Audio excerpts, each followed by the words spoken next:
பள்ளிக்கூடங்கள் கல்லூரிகள்லாம் இருக்குல்ல, இன்றைக்கு அதெல்லாம் பெரிய சந்தை கிடையாது. மிகப்பெரிய சந்தை எது தெரியுமா? போட்டித் தேர்வுகள். ஜேஇயோட மார்க்கெட் என்ன மதிப்பு? நீட் தேர்வோட மார்க்கெட் என்ன மதிப்பு? உங்கள் ஊரில் ஜேஇ நடத்துகிறவன் எங்கேருந்து வந்து நடத்துகிறான்? உங்கள் ஊரில் நீட்டுக்கு பயிற்சி கொடுக்குறவன் எங்கே ஊர்லேருந்து வந்து நடத்துகிறான்? அவனுக்கு இந்தியா உங்களுக்கு எத்தனை கிளைகள் இருக்குது? அதோட ஃபீஸ் என்ன? ஒரு 50,000 பேர் அந்த வகுப்பு அட்டன் பண்ணியிருப்பாங்கன்னு வச்சுங்க.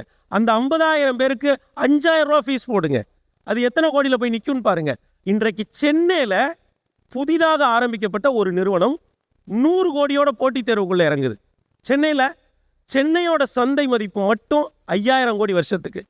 ஆனால் கரிசல் காட்டில் இருக்கிற ஒரு எளிய மனிதர் அந்த கொள்கைகளை எல்லாம் தன்னுடைய செயலால் அடித்து நொறுக்குகிறார். இது ஒரு கல்வி கொடுப்பதோ உணவு கொடுப்பதோ அல்லது போட்டித் தேர்வுகளின் வழியாக மாணவர்களை அரசாங்க ஜீப்பில் ஏற்றுவதோ மட்டுமல்ல, இது ஒரு எதிர் செயல்.